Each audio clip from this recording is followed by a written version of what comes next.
orçamento da Câmara Municipal da Praia da Vitória para 2025 ascende os 23,9 milhões de euros, traduzido num reforço de mais de 10 milhões em relação ao ano anterior.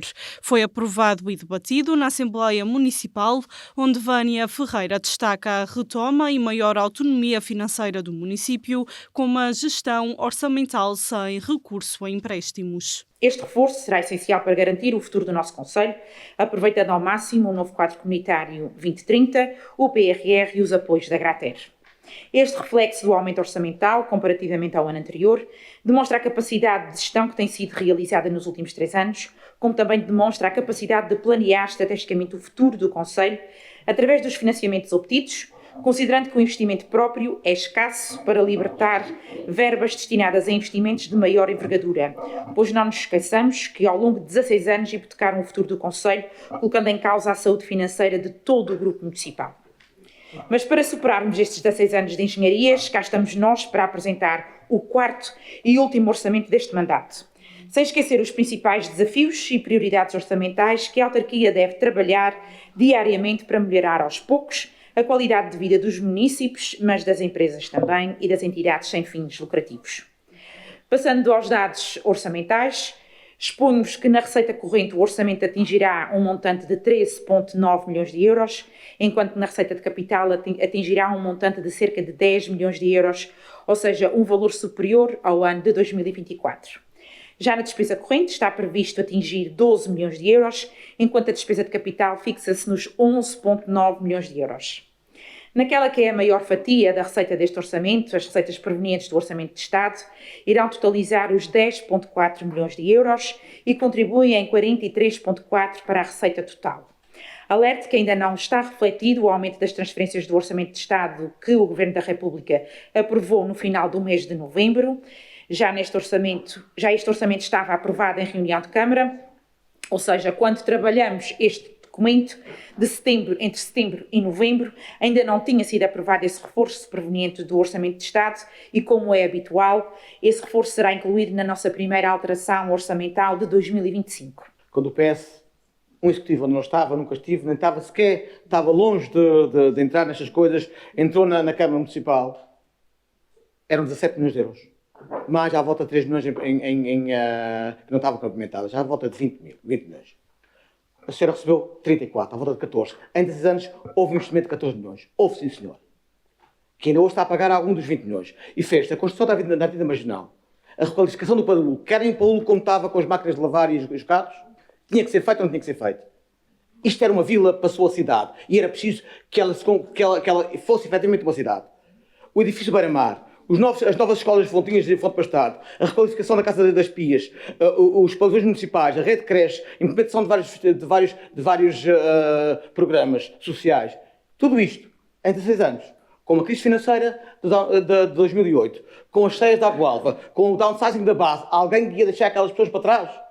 Não podíamos deixar aquelas pessoas para trás. E isto não é meu, não fui eu responsável por isto. E a pandemia Covid-19. Portanto, houve decisões que tinham de ser tomadas. E foi gozado aqui a contratação de um coveiro pela Praia Cultural, quando na altura, na crise de 2008, foi vedada a contratação. E era preciso contratar um coveiro, sim senhor, a cidade não pode ficar sem coveiro. E foi a solução arranjada. Houve soluções arranjadas? Houve. Houve um investimento? Houve. Todos nós sabemos. Mas nos últimos 4 anos que eu estive aqui, o Executivo dizia, está difícil. É verdade. Não vamos olhar para o passado. A gente, para perder este investimento, tinha que perder o que está feito. Cidades como Angra-do-Heroísmo, como as Velas, passaram pela mesma situação.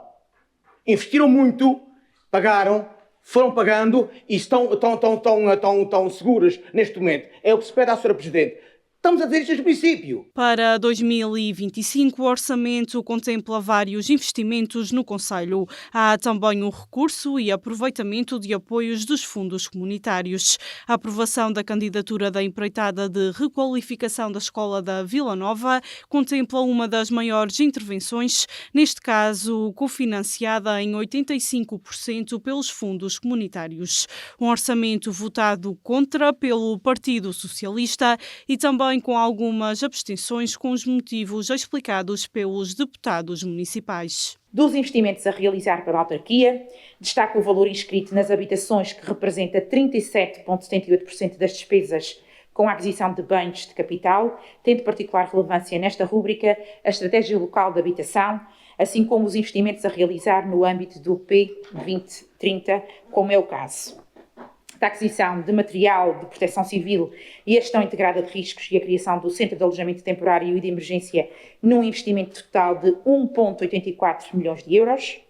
A proteção e defesa do litoral do concelho, onde se incluem os geotubos para a proteção da Baía da Praia da Vitória, assim como a proteção do litoral do Porto Martins, um investimento de 2,49 milhões de euros.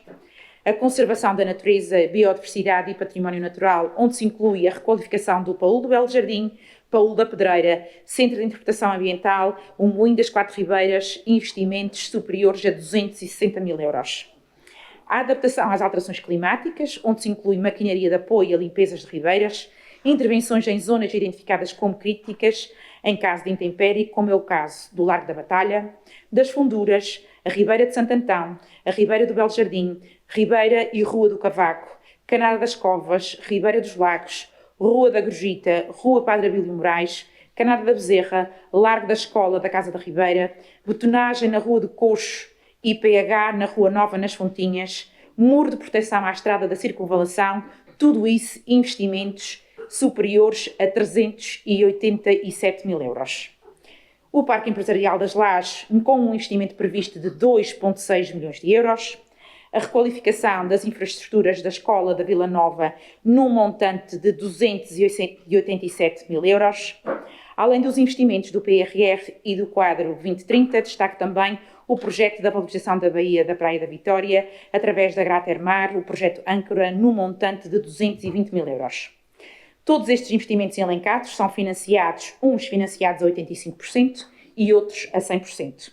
No entanto, além de todos estes, existem outras necessidades prementes para o concelho e, deste modo, nas grandes opções do plano para 2025, está explanado um investimento primordial nas escolas do primeiro ciclo, com um investimento aproximado de 70 mil euros, a requalificação dos balneários Gibar da Prainha num valor de 257 mil euros, requalificação de infraestruturas desportivas previstas num montante de 350 mil euros, iluminação sustentável para a Avenida Marginal em 62 mil euros, reparações e iniciações em vias municipais, como é o caso da Rua Padre Damião e todas as obras de estrada do concelho, num valor superior a 950 mil euros. A requalificação da escadaria do Faz, num total de investimento de 300 mil euros, aproximadamente, mas muito mais a investir e a desenvolver no concelho da Praia da Vitória, mas nestas grandes opções do plano espelham a estratégia de desenvolvimento que se pretende para os próximos anos. No entanto, mais pode ser feito, mas com a certeza da sustentabilidade e do equilíbrio orçamental que é necessário ter, pois não nos esqueçamos que existe um serviço da dívida que inclui as amortizações e juros a pagar, que só em 2025 totaliza 1,2 milhões de euros, além de todos os outros compromissos da autarquia. Nos últimos mandatos de governação PS na Câmara da Praia, pelo menos no último mandato, não tivemos hipótese de concorrer a tantos fundos comunitários como os que agora existem. E ainda bem que existem, ainda bem que se aproveitam. Além disso, também é preciso não esquecer que nos mandatos de governação socialista tivemos a crise económica que assolou o país. Não foi só o município da Praia, não foi, mas eles também tiveram que lidar com isso.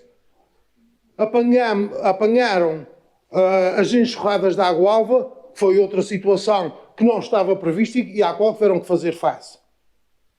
Portanto, isto só para chamar a atenção que, primeiro, não pensem os praienses que o próximo ano vai ser um ano só de flores, porque não é. Provavelmente irão aparecer vários espinhos ainda pelo caminho. Portanto, estamos aqui a falar de um plano que ultrapassará, com o reforço do Orçamento do Estado, ultrapassará os 24 milhões de euros, mas que não virão todos durante o próximo ano. Portanto, desenganem-se os praienses que durante o próximo ano a doutora Vânia Ferreira vai fazer mundos e fundos no Conselho da Praia. Porque não vai. Vai fazer aquilo que eventualmente tiverá a sua disponibilidade. Desenganem-se e reflitam naquilo que eu acabei de dizer, que por ela ir fazer aquilo que vai fazer, não quer dizer que vá de encontro às nossas expectativas. Porque se nós estivéssemos no lugar dela, provavelmente as nossas opções seriam outras. O senhor é acusado muitas vezes de ir ao passado e de ser a RTP Memória na sua expressão, e isso... E é verdade, e seria... Com certeza o passado é importante e não podemos esquecê-lo só porque interessa. Mas hoje o senhor deputado Laranjo fez também futurologia. E, portanto, hoje há uma evolução no seu discurso e não, abraçou não só o passado, mas também o futuro, que é tudo o que nós queremos, é abraçar o futuro. Só que estava aqui a ouvi-lo e a pensar que o senhor teria certamente uma bola de cristal avariada. De qualquer maneira, depois vinha ouvi-lo com cuidado e percebi que a sua bola de cristal não está avariada, tem o software errado. Tem um software socialista. E o que significa que o senhor olha para o orçamento deste Executivo Camarário e pensa nos orçamentos hiperinflacionados e iguais, por exemplo, ao último da Câmara do Presidente Tibério, não era assim que se chamava?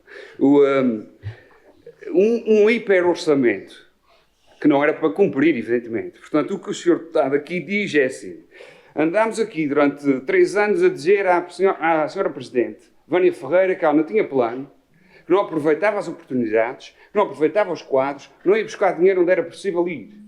Disse isso variadíssimas vezes, disseram isso variadíssimas vezes. Hoje a senhora Presidente apresenta aqui um plano que tem investimento, concorre aos quadros comunitários, é um investimento plurianual, certamente, não é só para o ano, esperamos nós, pelo menos, que a senhora continue largos anos.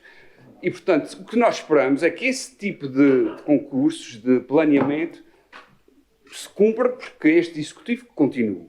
Portanto, é confortavelmente pessimista para si dizer, atenção que não vai correr tudo bem. É muito confortável para si dizer isso, atenção que não vai correr tudo bem, que chatice se viesse a correr.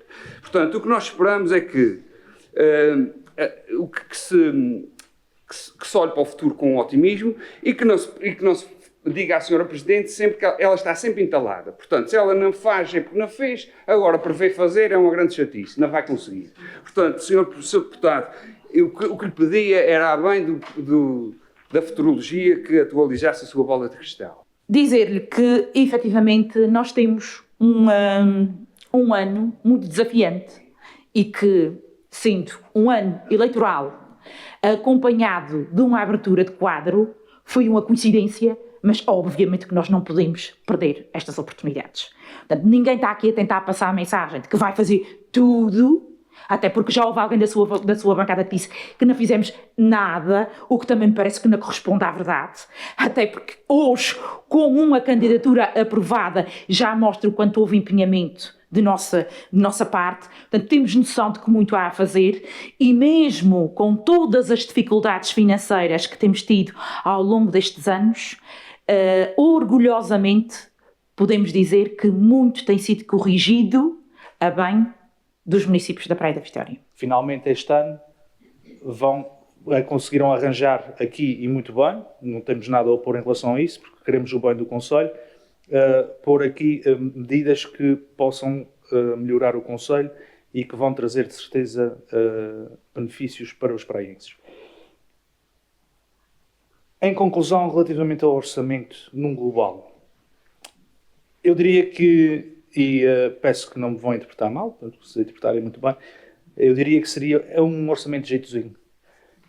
E quando digo isto, digo porque está arrumado, tem aqui algumas questões que vão... Ok, foi agora neste momento, mas se calhar já podia ter sido há 2 anos que se podia ter começado a fazer estes investimentos mais aprofundados com a candidaturas e a outras possibilidades com estes remanescentes que nós falamos, que na minha contabilização desde 2021 as transferências do Orçamento de Estado foram em mais 3,8 milhões, se fosse 30 milhões era um espetáculo, 3,8 milhões de euros, desde 2021. Posto isto, cai-me um bocadinho este orçamento, pode vir a ser um dos orçamentos com menor concretização. Porquê?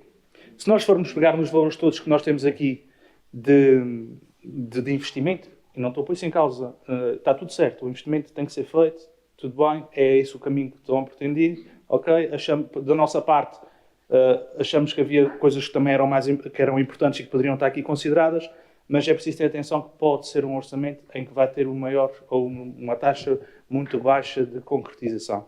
E porquê? Porque há aqui valores muito avultados que estão dependentes dos tais das candidaturas que são feitas. Depois de 3 anos de uma tenaz luta para endireitar as contas do município, finalmente conseguimos ter aqui uma proposta de orçamento que nos dá esperança para o futuro. É um orçamento que nos direciona para um caminho de crescimento, um caminho de investimento. O que, obviamente, é um contraste claro com os 3 orçamentos anteriores que tiveram que acudir a muitos problemas e, portanto, havia pouca disponibilidade para investir. E isto constitui um problema muito grande para o Partido Socialista. E ficou patente nas intervenções que já foram aqui proferidas. Um discurso no sentido de desvalorizar esta proposta de orçamento e hipervalorizar aqueles que eram os orçamentos dos executivos anteriores.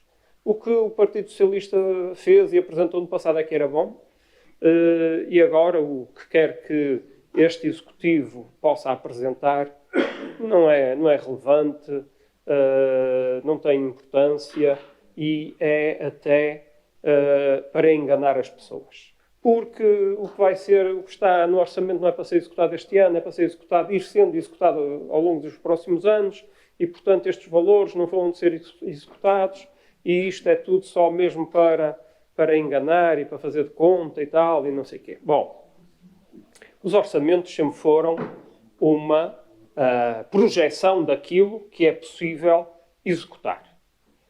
E eu pegava também na intervenção do Sr. Deputado Bruno Borges, que lança algumas dúvidas quanto aos valores que aqui estão, dizendo que não há garantia de que a parte que a Câmara orçamenta para obras cofinanciadas possa vir a ser executada porque não há garantia de aprovação dos projetos. Mas sempre foi assim. Sempre foi assim no passado. E eu recordo-me bastante bem de ouvir presidentes do passado, Tiberio Diniz e Roberto Monteiro, a dizer que eles ainda diziam pior. Eles diziam que só iam fazer investimentos que fossem cofinanciáveis. Que os seus presidentes das juntas nem sequer lhes passasse pela cabeça de propor ou pedir à Câmara que fizessem investimentos que não pudessem ser cofinanciados. E isto está nos diários, nas atas das Assembleias Municipais, para quem as quiser ler. E, portanto, é o que é. Existem quadros comunitários que está agora a começar a ser implementado o 2030. Existe o PRR, que financiam investimentos e a Câmara tem que ter, do seu lado, o financiamento correspondente à sua cota-parte do pagamento desses investimentos. E, portanto, eles têm que estar no orçamento. Se vai ser ou se não vai ser aprovado, se a aprovação vem a tempo de ser iniciado o investimento ainda durante este ano ou não, pois acho que aqui nenhum dos presentes tem capacidade de futurologia para poder definir isso. E se algum de nós tivesse essa capacidade, seguramente os orçamentos não seriam como são e seriam mais realistas. Eu lembro que no passado a taxa de execução também nunca foi 100%. E a taxa de execução sempre variou. Uns anos mais, outros anos menos, mas sempre foi assim. Porque é que só agora, em 2024, no orçamento para 2025, é que isso é um grande problema? Felizmente que o Executivo conseguiu gerir de uma forma muito satisfatória os problemas financeiros do município e o resultado está neste orçamento que já nos permite perspectivar o lançamento de investimento muito necessário à Praia da Vitória, como hoje já aqui ficou falado, em escolas e outras infraestruturas, em estradas, em caminhos e, portanto, são coisas que são necessárias. Para dizer que a bancada do PSD votou favoravelmente este orçamento por considerar que é um orçamento rigoroso, sensato e ponderado, que contempla todas as freguesias, daí que eu não consiga compreender a abstenção de alguns dos seus presidentes, mas a verdade é que contempla todas as freguesias, se não com igualdade, pelo menos com equidade, porque para ser justo não é dar o mesmo a todos, mas sim aquilo que cada um precisa de forma mais particular. Obrigado, Sra. Deputada. Peço desculpa, mas não terminei ainda, Sr. Presidente, promove o desenvolvimento de todo o Conselho sem comprometer o futuro das próximas gerações, nem pôr em causa a sua sustentabilidade. Sabemos que nem tudo será executado este ano, mas o que nunca se começa, jamais se conseguirá acabar. Congratulamos-nos com a aprovação a bem da praia e de todos os praienses. Quem lê os objetivos, a visão, missão, os valores e os princípios descritos no texto de apresentação da proposta de Plano e Orçamento de 2025 não tem a mínima dúvida de que a proposta de Plano e Orçamento apresenta em nada ou cumpre ou respeita. Redução da despesa pública é falso. Desenvolvimento sustentável e harmonioso de todo o Conselho, como vimos, é falso. Melhoria da qualidade de vida, também é falso. Aumento da competitividade económica, também. Promover a captação, inovação e empreendedorismo, como vimos aqui, também não. Reforço, coesão social e territorial, falso. Reforço de projetos sociais, educativos, culturais e turísticos, também. Com todas estas evidências, votamos convictamente contra. O Partido Socialista aponta que, se existe retoma financeira, talvez não seja necessário recorrer ao Fundo de Apoio Municipal. Vânia Ferreira não exclui a hipótese. O FAM poderá dar-nos a oportunidade de consolidarmos esta dívida e ficarmos a pagar a juros mais baixos todo este valor, dando-nos a oportunidade de ter capacidade para maior investimento de forma independente e sem estarmos colados à oportunidade do quadro comunitário que agora nos aparece. E neste momento podemos dizer que é parte da nossa tábua de salvação. Porque nós queremos muito investir com fundos próprios. Dos fundos próprios que temos, estamos a fazer uma ginástica para poder chegar e dar resposta àquelas que são situações evidentes e que estão aqui expostas, mas muito mais a fazer. Não tenho dúvidas de que, mediante essa disponibilidade, as nossas freguesias ao longo do Concelho e a nossa vila precisam de muito mais.